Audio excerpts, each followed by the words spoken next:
안녕하세요. 저는 30대 초반에 이혼하게 된 여성입니다.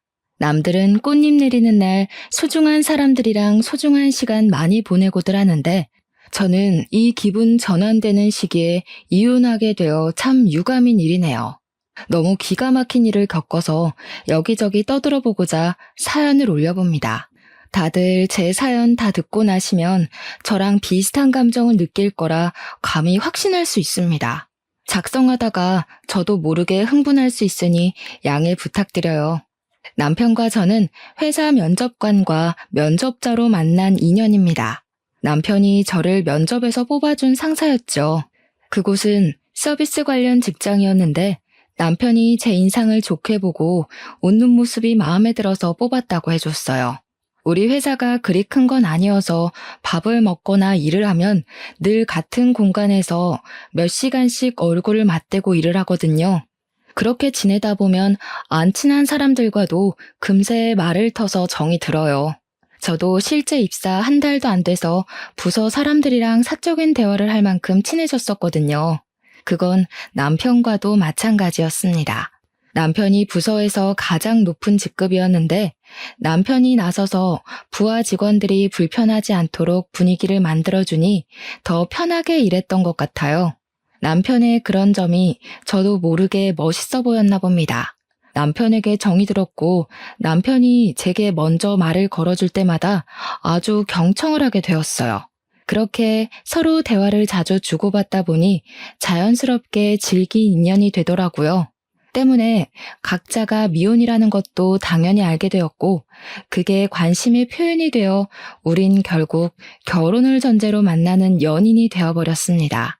저희 친정 부모님은 저의 결혼을 누구보다 바랬던 분들이기에 당연히 허락하셨어요. 근데 문제는 남편의 홀어머니였습니다. 시모는 제가 처음 얼굴 뵈러 갔을 때부터 마음에 안 드는 태도를 취하고 계셨어요. 인상을 딱딱하게 굳히고 있었는데 저는 그 모습을 보자마자 우리 결혼을 반대를 한다는 걸 직감했죠. 당연히 이유는 몰랐습니다. 이유를 모르니까 시모의 차가운 반응이 더 버겁더라고요. 나중에 인사를 나누고 본격적으로 대화를 나누기 시작했을 때도 시모가 저한테 관심이 없다는 것이 팍팍 느껴졌어요. 분명 결혼 인사를 간 것이었는데 저만 시모한테 이것저것 질문한 게 다인 자리였습니다. 시모는 제가 묻는 말이 아니고서야 입도 벙긋 안 하셨죠. 저를 마음에 안 들어 하시는 것이 너무 강하게 느껴지니 나중에는 저도 뻘쭘해졌어요. 차라리 뭐가 어떻게 마음에 안 드는지 시비라도 걸어주길 바랬을 정도로 적막이 강해서 어색했습니다. 나중엔 남편도 시모의 태도가 기분 나빴는지 자기 엄마한테 한 소리 하더라고요. 엄마, 희재한테 뭐 궁금한 거 없어? 그래도 아들이 결혼하고 싶은 여잔데 예의상이라도 좀 물어보고 그래라. 아들 입장 생각은 안 해? 궁금한 게 있어야 물어보지. 내가 무슨 질문 만들어내는 학생도 아니고 다 늙은 사람한테 무슨 그런 것까지 바라냐? 누가 소개해달라고 한 것도 아닌데. 시모의 대답에 남편은 한마디 더 얹으려고 하는 걸 제가 급히 말렸어요. 오히려 시모에게 관심을 부추기는 것이 더 눈치가 보이더라고요. 그래서 그냥 그 적막을 견디고 있다가 얼른 밥 먹고 자리를 비켜주는 게 낫겠다고 생각했죠. 식사를 어떻게 했는지 기억도 안 났습니다. 저는 설거지라도 하려고 소매를 걷었는데 시모가 그때 처음으로 제게 말을 걸어주더라고요. 남이 자기 물건 손대는 거 싫어한다고 말이죠. 그래서 전 잘 보이고자 하는 마음마저도 퇴짜 맞고 물러서야 했습니다. 시모는 한시라도 빨리 제가 이 집에서 사라지길 바라는 눈치 같았어요. 저는 가방을 챙기고 남편한테 눈짓을 줬죠. 그런 와중에도 시모는 제게 눈길 한 번 안 주면서 식탁만 치웠어요. 그러다 인사 타이밍을 언제 해야 할지 몰라 화장실이라도 한번 가야 할 것 같더라고요. 그래서 잠시 자리를 비웠는데요. 화장실에서 한숨 돌리고 문을 열었는데 바로 앞에 시모가 떡하니 서 있는 거 아니겠어요? 저 진짜 깜짝 놀라서 작게 비명을 질렀습니다. 곧 죄송하다고 얼른 허리를 숙여 인사했죠. 그러자 시모가 제게 다짜고짜 통보하는 말이 있었는데요. 우리 아들이랑 결혼하지 마라. 우리 아들 결혼할 사람 있어. 지금 며느리 될 아이 쪽에 사정이 생겨서 잠깐 결혼이 미뤄진 거야. 문제 해결되면 우리 아들이랑 결혼할 거니까 괜히 헛수고하지 말고 네가 먼저 물러나. 아, 시모가 저를 왜 못마땅해 했는지 그제야 알 수 있었습니다. 시모에겐 소중한 인연인 친구가 있었는데 그 친구의 딸을 옛날부터 자기 아들과 결혼시키고 싶어서 점지해 놓은 것 같더라고요. 그 사실이 아직 남편이랑 얘기가 안 된 건지 아니면 남편은 그 사실을 받아들인 적이 없는데 시모 혼자 밀어붙이는 상황인 건지는 자세히 몰랐습니다. 일단 시모가 그 정도로만 설명을 해주었어요. 어쨌든 그래서 시모가 저랑 남편의 결혼을 반대하는 거였더라고요. 반대하는 이유가 궁금했는데 막상 명확한 이유를 들으니까 갑자기 자신감이 확 떨어지면서 당황스러운 거 있죠. 저는 결국 시모의 통보에 확실한 대답을 못 해드렸어요. 그저 어색하게 웃으면서 작별 인사만 드리고 집을 나와버렸죠. 그리고 이걸 남편한테 말해야 하나 말아야 하나 고민했는데 어차피 제가 이 사실 때문에 남편이랑 헤어질 것도 아니고 말을 하지 않으면 해결 안 될 일이라서 말해버렸어요. 자기 결혼할 사람 있었어? 어머님이 나더러 미리 대기하고 있는 며느리 있으니까 자기랑 헤어지라고 하던데 이게 다 무슨 소리야? 뭐? 이 엄마가 하다하다 너한테까지 그런 소리를 했네. 그거 그냥 엄마 혼자 하는 소리야. 무슨 조선시대도 아니고 어른이 하라는 결혼을 누가 해? 신경 쓰지 마. 내가 알아서 해결할게. 남편은 이 문제로 시모한테 한두 번 시달렸던 게 아닌지 지겹다는 듯 화를 내면서 저를 안심시켰습니다. 저는 더 자세히 캐묻고 싶었지만 남편 표정이 이미 지긋지긋해 보여서 그냥 입 다물었어요. 그 뒤론 정말로 시모가 그것에 대해 전혀 언급을 하지 않았습니다. 저희는 예정대로 수월하게 결혼이 진행되었죠. 남편이 시모랑 무슨 대화를 어떻게 설득한 건지는 따로 묻지 못했어요. 굳이 지나간 문제를 들추고 싶지 않기도 했고요. 남편이랑 무사히 결혼을 하게 된 건 정말 다행이었지만 한편으론 저 혼자 시모의 눈치가 굉장히 보였습니다. 시모 표정이 저를 그리 반기는 얼굴이 아니었거든요. 제게 두 눈 똑바로 뜨면서 결혼하지 말라고 선포했던 분인데 자기가 원하는 며느리가 아닌 다른 며느리가 들어가게 됐으니 마음에 들 리가 없을 거잖아요. 그래서 괜히 결혼 후에 있을 고부 갈등이 벌써부터 걱정이 되었죠. 남편한테 시모의 기분에 대해서 슬쩍 물어봐도 남편은 그저 시모가 더 이상 우리 관계에 대해 딴 말 안 할 거니까 걱정 말라고만 하니 계속해서 집요하게 물을 수도 없었습니다.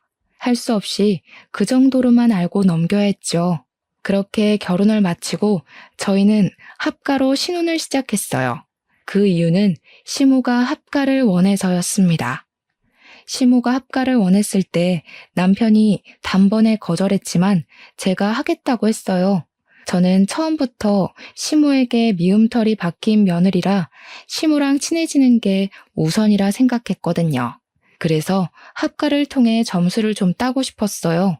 남편이 저더러 시모한테 그렇게까지 잘 보이지 않아도 된다고 했는데 저는 제가 정말 괜찮은 며느리라는 걸 보여주고 싶었고 인정받고 싶었습니다.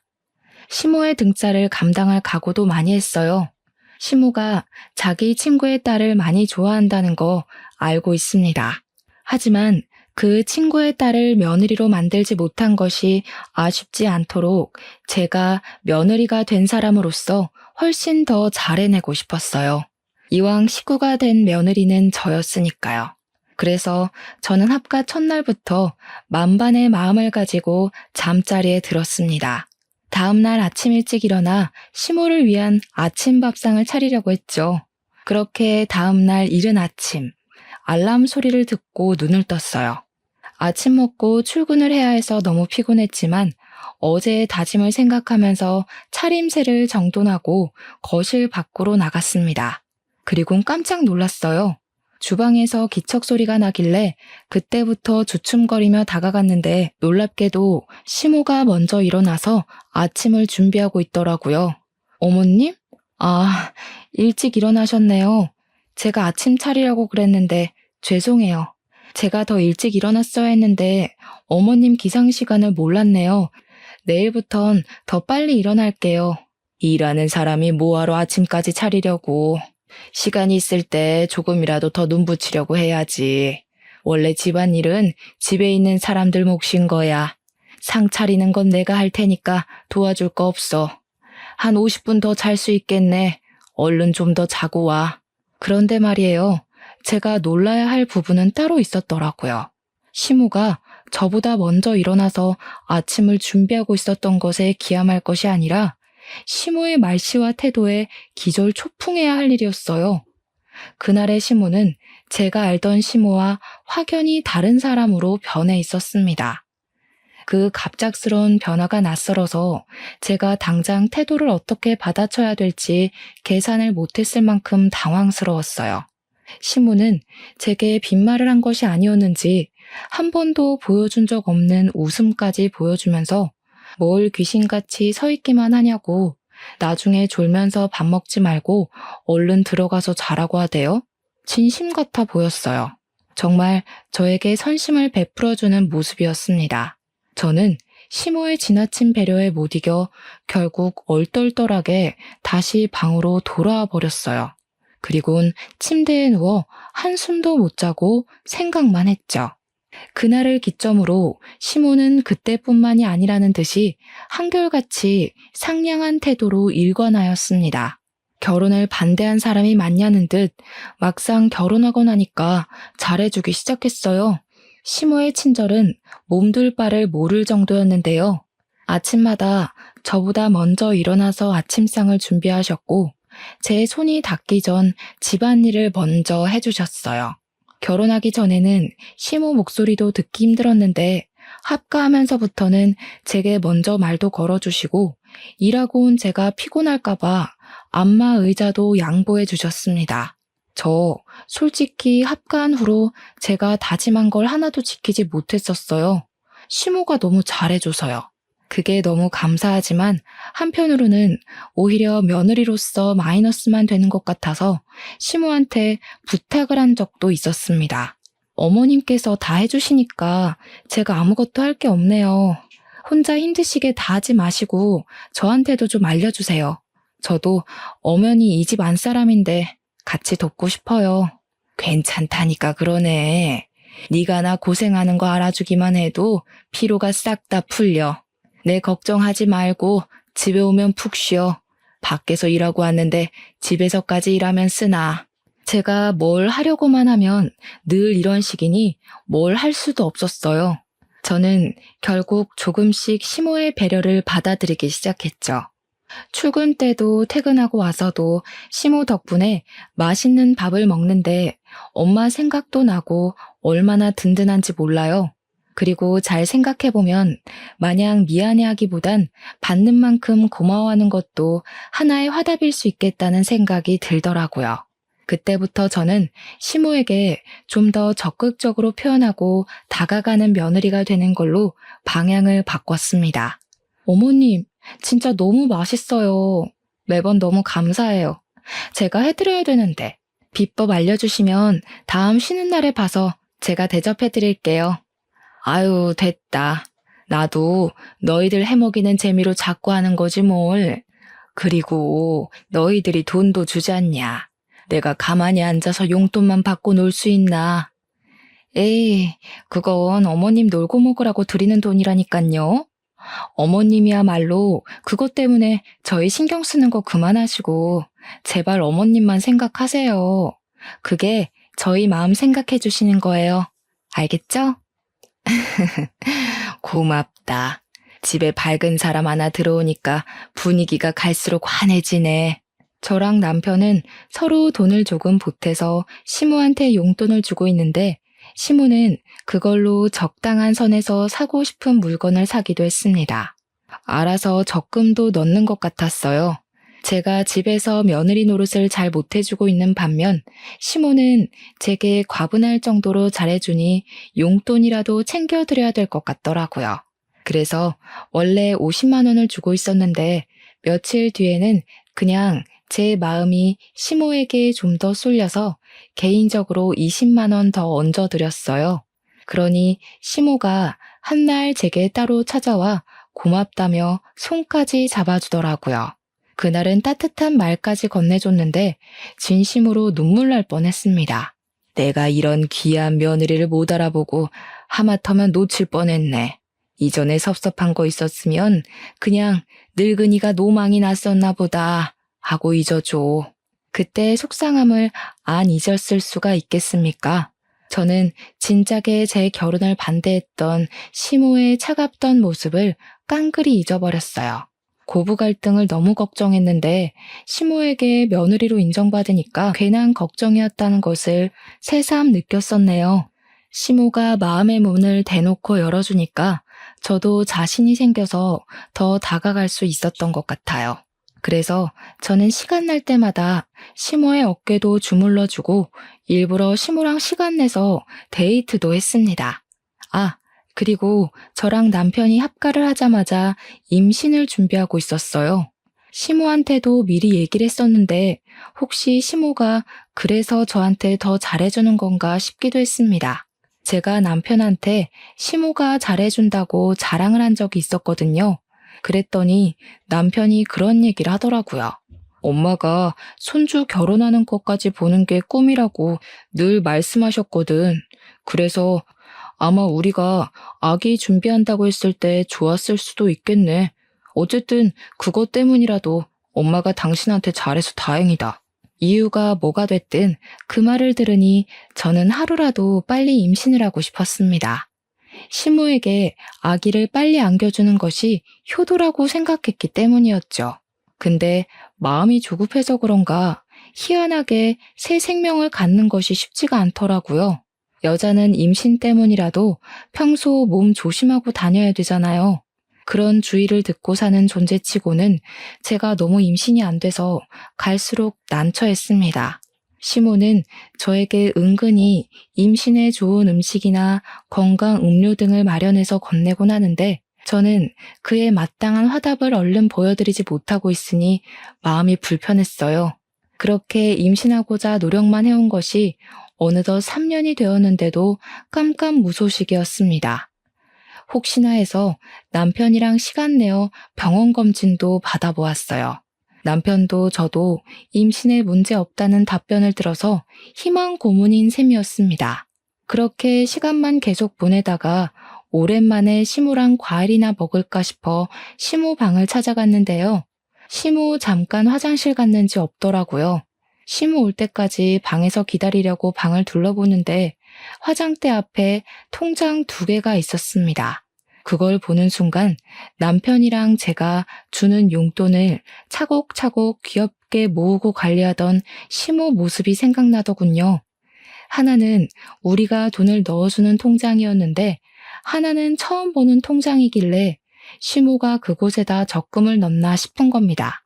궁금해서 아무 생각 없이 열어봤더니 받는 사람 명에 소영이란 이름이 잔뜩 적혀 있더라고요. 소영이? 시모랑 가족으로 지내면서 처음 들어보는 이름이라 한참 생각을 하고 있는데 그 순간 시모가 방으로 들어와 제 손에 들린 통장을 낚아챘어요. 그리고 오랜만에 호통을 치셨죠. 뭐야? 왜 남의 방에 함부로 들어와 있어? 남의 물건에 손은 또 왜 대고? 네? 아, 저는 어머님이랑 같이 참외 먹으려고요.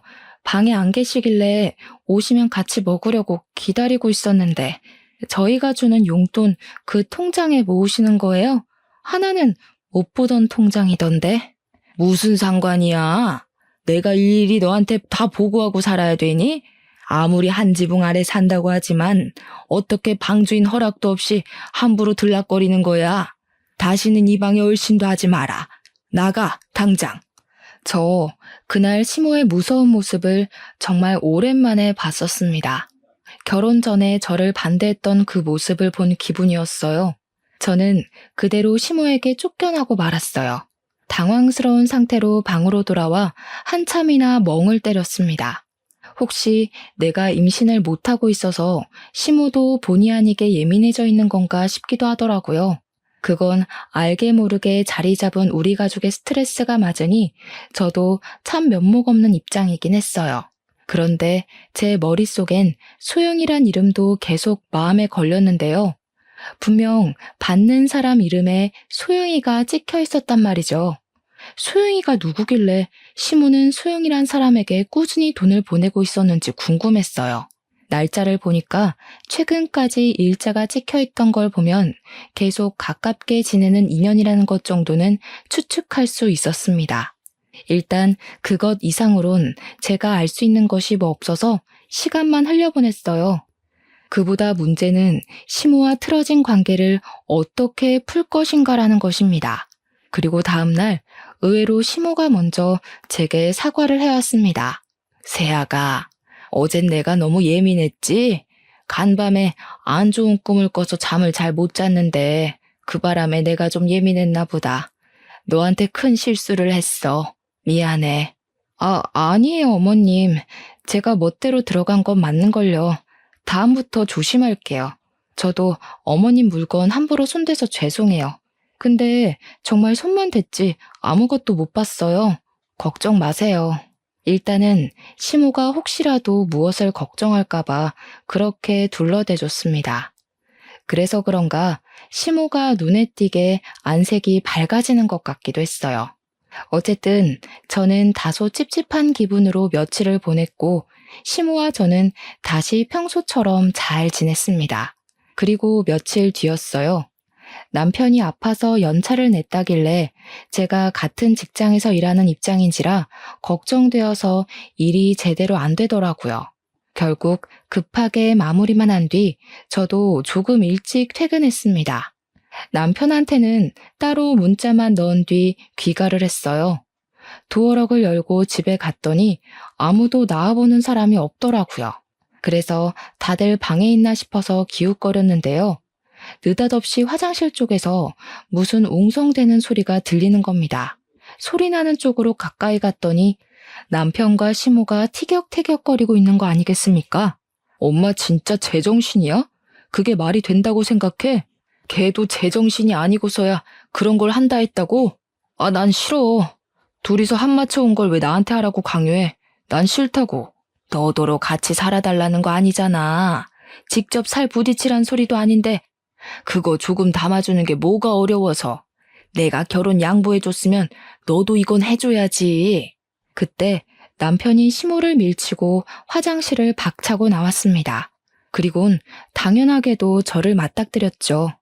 저를 마주하자 남편이 깜짝 놀라서 큰 소리를 내질렀어요. 금세 시모가 뒤따라 나오더라고요.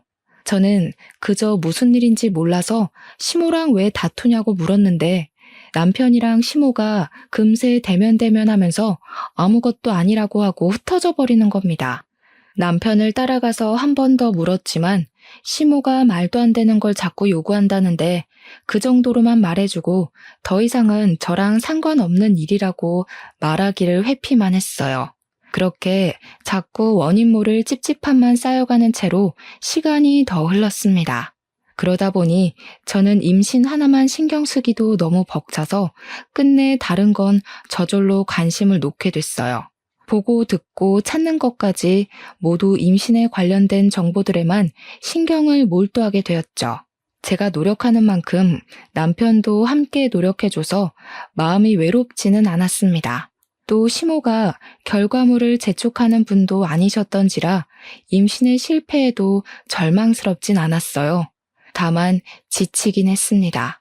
목표 지점이라도 보이면 좋겠는데 그것마저 보이지 않으니까 괜히 불안하더라고요. 제가 임신을 못해서 날로 스트레스를 받고 있으니 시모는 이제 저를 돕는다고 임신에 좋은 것들까지 챙겨주기 시작했는데요. 이렇게 받기만 하는 것이 미안해서 한날은 시모를 위해 제가 아침밥을 해볼까 싶어 새벽 일찍 일어났거든요. 그런데 그날도 시모가 저보다 더 일찍 일어나 주방에서 기척을 내고 있더라고요. 결국 또 아침밥 준비는 시모한테 양보해야 하나 싶어 할 수 없이 시모를 돕기라도 하려고 다가갔어요. 근데 마침 시모가 통화를 하고 있어서 잠깐 기다렸는데요.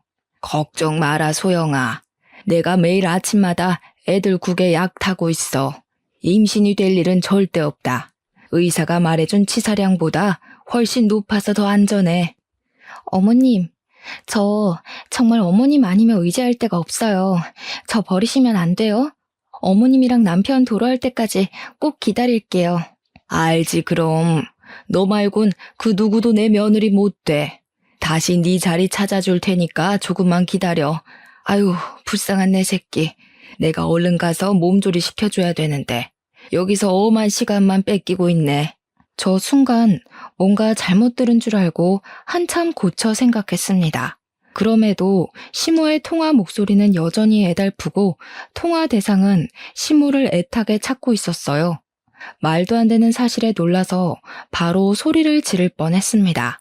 그러니까 분명히 시모 입에서 소영이란 이름이 언급되었고 그 소영이더러 며느리라 일컬었잖아요.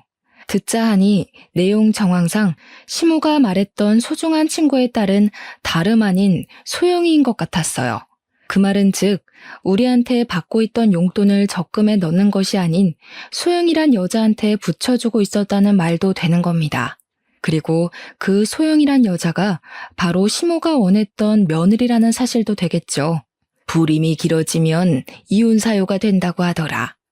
이대로 계속 임신 못하게 막다가 손주 못 낳는다는 이유로 확 쫓아내버리면 돼. 지도 할 말 없을걸? 참, 너는 오늘 검진 다녀왔지? 뭐라니? 애는 건강하다니? 듣자 하니 기가 막혀서 더는 못 들어주겠더라고요. 저는 당장 시모한테 가서 폰을 빼앗았어요. 그리곤 대신 전화를 받아서 누구냐고 소리를 질렀죠. 당신 뭐예요? 우리 어머님이랑 무슨 사이예요? 아, 원래 며느리로 들어오려고 했던 분? 그래서 며느리로 언제 들어올 수 있을지 저 몰래 계획이라도 짜고 있었어요? 매일 아침마다 이렇게 통화했던 겁니까? 제가 난데없이 퍼부어버렸더니 상대방이 놀랐는지 바로 전화가 끊기더라고요. 옆에서 시모는 눈이 동그래져선 폰 내놓으라고 난리를 치기 시작했습니다. 저는 시모의 폰을 식탁에 확 내려놓아줬어요. 그리고 대체 이게 다 뭔 소리냐고 따졌죠. 어머님, 저 다 들었어요. 이제 와서 괜히 어줍잖게 숨길 생각 마세요. 묻고 싶은 게 수두룩한데 이게 제일 궁금하네요. 임신 못하게 막고 있다는 건 무슨 말이에요? 설마 저한테 무슨 짓 하셨어요? 저의 직설적인 지적이 그대로 통했는지 시모는 얼굴이 벌개져선 그제야 속내에 밝혔습니다. 그 사실은 하늘이 무너질 만큼 충격적이었어요. 그래, 내가 피임약 좀 탔다. 네가 어디 내 며느리 될 수 있을 거라고 생각해? 너는 절대 내 며느리 못 돼. 내가 그렇게 안 놔둘 거야. 시모가 제 앞에서 악을 쓰며 저의 존재를 부정했어요. 그 순간 역시나 결혼하기 전에 그 공포가 떠올랐는데요. 그와 동시에 그동안 시모와 웃으면서 지냈던 몇 년간의 추억들도 같이 떠오르더라고요. 제가 절대 시모한테 며느리가 될 수 없다면 그럼 그간의 시간은 아무것도 아니었다는 거잖아요. 저는 진심으로 시모와의 시간이 행복했는데 시모한테는 그저 연기였고 저를 쫓아내기 위한 인내의 시간이었다는 거 아닙니까? 임신에 실패했을 때도 이렇게까지 절망적이진 않았습니다. 저 그날 시모의 원망을 코앞에서 들으면서 속이 얼마나 처절했는지 몰라요. 어떻게 그러실 수가 있어요? 어떻게 그 긴 시간 동안 사람 마음 가지고 장난칠 수가 있냐고요. 제가 어머님을 위해서 아이 가지려고 얼마나 마음고생했는지 아시잖아요. 나를 위해서? 나를 위하려면 애초에 이 결혼을 하지 말았어야지. 너는 처음부터 이기적이게 이 결혼 시작해서 끝까지 이기적일 뿐이었어. 나는 네 핏줄 섞인 손주 보고 싶지 않다. 네가 눈꽃만큼이라도 내 생각한다면 당장 우리 아들이랑 이혼해. 저 진짜 그날 세상 무너지는 줄 알았습니다. 모르고 살았던 고부간의 갈등을 한꺼번에 몰아서 받는 기분이었어요. 저는 그대로 자리에 주저앉아 버렸어요. 결국 단 한 번도 시모의 인정을 받은 적 없는 며느리였다는 것이 허망하기 그지없었고 그저 허울뿐인 관계였다는 것이 너무 허탈했어요. 저를 이렇게 무너지게 만든 시모가 정말 미웠습니다. 거실에서 나는 소란 때문에 잠에서 깬 남편이 바깥을 나왔는데요. 제가 주저앉아서 울고 있으니까 놀라서는 제 걱정을 해주더라고요. 그런 와중에도 시모는 울고 있는 저한테 대고서 계속해서 할 말을 토해내고 있었습니다. 이왕 이렇게 된 거 이제라도 알았으면 그만 포기하고 우리 아들이랑 이혼하라니까. 너한테는 이미 며느리가 될 애가 따로 있다고 했잖아. 너도 이젠 자존심 상하지 않니? 이미 이런 집구석인 거 다 알았을 텐데 계속 붙어있는 것도 불편할 텐데. 결국엔 결혼 전부터 했던 얘기를 다시 하기 시작하셨어요. 무슨 상황인지 알게 된 남편은 화가 나서 시모를 끌고 집 밖으로 나가버렸습니다. 저 혼자 그 자리에서 한참을 서럽게 울고만 있었어요. 울다 보니 3년간 임신 못했던 게 시모의 이기심 때문이란 사실이 갈수록 더 화가 나더라고요. 이거 절대 넘어가 주기 싫대요. 제가 불행해지는 한이 있더라도 시모가 기뻐하게 될 날은 두고 봐주기 싫어서 무조건 시모를 고소하려고 당장 휴대폰을 들고 뒤따라 나갔습니다. 뭐 하나라도 건져서 시모의 잘못된 행동을 혼내주고 싶었죠. 그렇게 밖으로 따라나간 저는 그곳에서 예상치 못한 사실을 더 알게 되었어요. 제가 나타난 줄 모르고 아까 그 주제에 대해서 한참 동안 실랑이를 벌이고 있더라고요. 듣자 하니 그 소영이라는 여자 있잖아요. 그 여자가 사실은 남편의 전처라는 거 아니겠습니까? 시모가 그 여자를 며느리로 찜해놓은 것이 아니라 원래 그 여자가 시모의 며느리였던 여자라는 거예요. 그러니까 남편이랑 전처 사이가 안 좋아서 이혼을 하게 된 건데 시모랑 전처 사이는 엄마랑 딸처럼 엄청 좋았던 것 같더라고요. 근데 남편과 전처가 이혼을 한 이유는 또 그 이유 때문이 돼요? 시모랑 전처 사이가 너무 쿵짝이 잘 맞으니까 남편이 둘 사이에서 많이 시달렸나 보더라고요. 누가 자식인지 모를 정도로 편애가 생겨버렸다고 하니 남편이 자연스레 바깥을 많이 나돌게 되었고 그럴수록 전처와 시모의 잔소리는 늘어가고 끝내 못 견딘 남편이 이혼을 한 경우 같았습니다.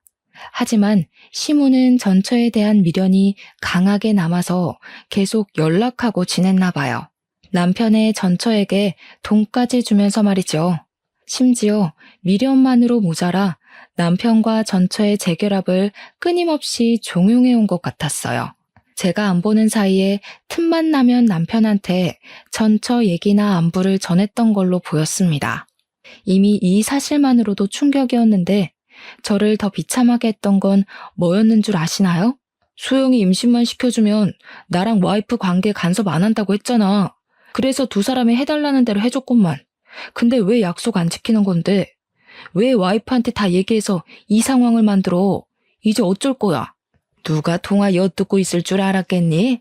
이왕 이렇게 돼버린 거 그냥 소영이랑 재결합해라. 소영이가 네 애 가졌는데 네 애 이대로 아빠 없는 자식 만들 거야? 지금 마누라는 애도 없고 이혼하면 그만이지만 소영이는 이제 너 없으면 안 돼. 엄마가 피임약만 안 넣었어도 이미 와이프랑 나 사이에 애 생겼어. 대체 그런 짓을 왜 한 건데? 와이프가 이혼하겠다고 하면 어쩔 거야? 나는 지금 와이프 좋아한다고, 이혼하기 싫다고. 그럼 소영이는 저렇게 미혼모로 두겠다는 거야? 제발 우리 가족 다시 뭉치자. 너만 제자리로 돌아가겠다고 하면 우리 다시 잘 살 수 있어. 들어보니까 남편이 시모의 등살에 못 이기는 척 전처를 따로 만나 임신을 시킨 것 같았어요. 이게 말이 된다고 생각합니까? 심지어 임신 개월수를 따져보니 저랑 결혼 생활 중에 생긴 아이더군요. 시모가 하도 졸라서 어쩔 수 없이 그랬다는데 황당한 것이 체외 수정도 아닌 잠자리를 직접 해줬다네요. 그러고 보니 지난날 수상쩍었던 둘만의 행동이 하나 떠오르더라고요. 남편이 아파서 연찬했던 날 둘이 화장실에서 어떤 은밀한 대화를 나누고 있었다고 했잖아요. 알고 보니까 그게 시모가 남편한테 손주 씨를 좀 담아달라고 부탁했던 거였더라고요. 근데 여기서 더 황당했던 건 남편이랑 작자가 그럴 바엔 전처를 직접 찾아가겠다고 했답니다. 이래나 저래나 떳떳하지 못할 짓을 한 건 마찬가지 아닌가요? 결국 제겐 둘 다 쓰레기예요. 남편의 씨로 전처가 임신했잖아요. 저와 법적 부부관계 중에요. 이거 엄연히 불륜입니다. 어떻게 불륜을 이런 식으로도 벌일 수가 있는 건지 참으로 황당하고 기가 막히더라고요. 제가 이런 상황에 처했다는 것이 그저 충격적이고 믿기 힘들어서 저는 모든 걸 촬영한 동영상 끄고 집으로 돌아가 짐을 챙겼습니다. 더 이상 그들을 상종하고 있을 이유가 없어졌으니 그만 그들과의 관계를 정리할 생각이었죠. 그러자 제 기척을 들었던 건지 급하게 뒤따라 들어온 남편이 저를 붙잡았어요. 그 손길이 더러워서 바로 남편의 귀싸대기를 날렸습니다. 그 순간 아마 남편은 제가 모든 사실을 다 알았다는 걸 직감했을 겁니다. 네가 진짜 내 입장 생각했으면 네 엄마 정신 차리라고 이렇게 귀싸대기를 쳤어야지. 네가 한 게 뭔데? 엄마한테 소리 지른 거? 그래놓고 결국엔 네 엄마가 시킨 대로 그 여자 만나준 거, 애 만들어준 거, 싫다 해놓고 이젠 다시 재결합도 해줄 건가? 아니야. 내가 너를 두고 그런 여자랑 재결합을 왜 해? 나한텐 너밖에 없어. 거기는 하도 애만 만들어달라고 사정해서 그냥 그것만 해준 거야. 내가 좋아하는 사람은 너니까 결혼 같은 거 꿈도 꾸지 말라고 했어. 장난하니? 불륜 저질러 놓고 거긴 그냥 육체적 사랑이었다. 정신적 사랑은 너뿐이다. 이거랑 뭐가 달라? 이제 너 말 아무것도 못 믿겠다. 믿고 싶지도 않아. 사실혼이었던 여자를 숨기고 결혼한 것만으로도 이미 넌 쓰레기 새끼야. 저는 남편과 더 얘기하고 싶지 않아서 남편을 밀치고 지나쳤습니다. 그러자 시모가 거실에 떡하니 기다리고 있대요. 아직도 자기가 저보다 머리 위에 있다고 생각하는 것 같더라고요. 당당하게 저를 노려보고 서 있는 거 아니겠어요? 그래서 이제 우리 아들이랑 더는 같이 못 살겠다는 거니? 그거 잘 됐네. 이렇게까지 했는데도 네가 안 나가주면 어쩌나 고민 많이 했거든. 그땐 우리 소영이를 데리고 들어올까 생각도 했었어. 저는 시모가 뭐라고 짓거리던 대답하지 않고 그냥 시모의 어깨를 강하게 치고 나갔습니다. 저를 향해 야! 하고 소리를 질렀어요. 부르길래 그제야 저도 대답을 해드렸죠. 전국 방방곡곡 뒤져서 그 소영이란 년 찾아내기 전에 상스러운 입 제발 닥치세요. 쓰레기들한테 내 시간 그만 낭비하고 싶어서 소송으로 끝내고 싶거든요. 근데 자꾸 저 자극하면 진짜 최선을 다해서 시간 낼 거예요. 당신들이랑 소영이년, 그리고 당신 손자? 피눈물 흘릴 때까지요. 제 말에 도끼가 조금 느껴졌을지 모르겠는데 저 진심으로 도끼를 품었었습니다. 시모가 아무 대답 못했던 걸 보니 화가 나 미칠 것 같던 제 감정이 제대로 전달되긴 했나 봐요. 저 그대로 집을 나오려고 했더니 남편이 불이 나게 뛰어나와서 저를 한 번 더 붙잡더라고요. 근데 그걸 시모가 쫓아와 자기 아들을 잡아당기는 거 아니겠습니까? 남편은 저를 보내지 않으려고 하고 시모는 저를 보내려 하니 모양새가 참 웃겼습니다. 여보, 내가 진짜 잘못했어. 한 번만 봐주면 안 될까? 당신이 소영이 애 지워달라고 하면 내가 가서 그렇게 할게. 그러니까 제발 이혼하자고 하지 마. 부탁이야. 이놈이 정신 나갔나? 이미 마음 접은 애를 왜 잡는 거야? 그러니까 엄마가 처음부터 얘기했지? 저녀는 우리 집사람이 못 된다고 했잖아. 시모 말을 듣는데 왠지 모르게 열이 받았어요. 그냥 뭔가 이 집 식구들에게 이용당한 기분이 들더라고요. 제 시간을 빼앗긴 기분도 들었고요. 그래서 뭔가 그냥 시시하게 집을 나가는 것이 아쉬운 마음이 들었습니다. 그 타이밍에 갑자기 좋은 아이디어가 떠올랐어요. 아까 시모가 저를 주려고 만들고 있던 과일 주스가 생각나대요. 거기에도 분명 피임약이 들어갔을 거란 말이죠. 저는 저를 붙잡고 실랑이를 벌이고 있는 그들을 뿌리치고서 다시 집 안으로 들어갔습니다. 그러자 남편은 제가 생각을 바꾼 줄 알고 좋아하고 시모는 제가 생각을 바꾼 줄 알고 쌍욕을 하더군요. 그러거나 말거나 저는 과일 주스를 들고 시모에게 다가갔어요. 시모는 그것을 자기한테 던지는 줄 알고 식겁하더라고요. 그 모습을 실컷 구경해주고 그대로 지나쳐서 시모 방으로 걸어갔습니다. 그리곤 시모가 평소 애지중지했던 모피겉옷 찾아냈어요. 그 모피겉옷은 시모가 가진 재산 중에 가장 비싼 물건이기도 했지만 우리 친정에서 예단으로 준비한 시모에게 주는 선물이었습니다. 어차피 인정하지도 않은 며느리의 집안에서 받은 선물이니 시모한테 필요 없을 거라고 생각했어요. 그래서 과일 주스를 바로 그 모피옷에 냅다 뿌려버렸죠. 그러자 시모 비명을 지르면서 경악하더라고요. 시모가 저만큼이나 더 괴로웠으면 좋겠기에 집을 나서기 전에 작별 인사도 제대로 해줬습니다. 저 소송할 거예요. 그렇게 아끼시는 며느리도 상간녀로 고소할 거고요. 돈 갚느라 잘 먹고 잘 살지는 모르겠는데 일단 아이 안 생기게 막아준 건 새삼 감사하네요. 내 아이한테 그쪽 같은 할머니 생겼으면 최악이었을 것 같아. 그만한 지옥이 또 어디 있었겠어요? 거기서 거기인 사람들끼리 어디 손잡고 잘 살아보세요. 그 집을 나오자마자 친정으로 갔습니다. 친정에서는 제 사정을 알고서 제가 그랬던 것처럼 엄청 기가 막혀 하셨어요. 그래도 제가 변호사를 선임해서 그들을 이혼 소송에 상간녀 소송과 정신적 손해배상 청구, 사기죄까지 하여 위자료 두둑하게 받아냈어요. 부모님이 그건 참 잘했다고 하시더라고요. 부모님은 특히 전 시모보다 전 남편한테 더 실망하셨어요. 전 남편이 사실혼 관계를 숨기고 있었다는 것에 세상 참 무섭다고 표현하셨습니다. 저도 설마 결혼 사실을 속이는 사람이 있나 말도 안 된다고 생각했었는데 막상 겪고 나니까 그런 사람도 있다는 걸 알았네요. 역시 세상은 뭐든 함부로 단연지을 순 없는 것 같아요.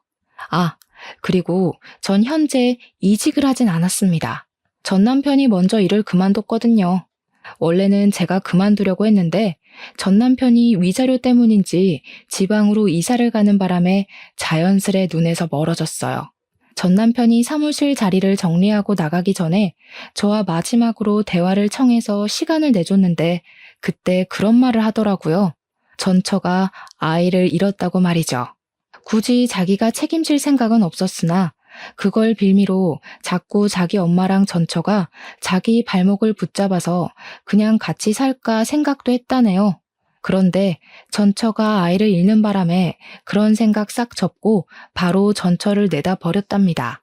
다신 보지 말자고 하면서 말이죠.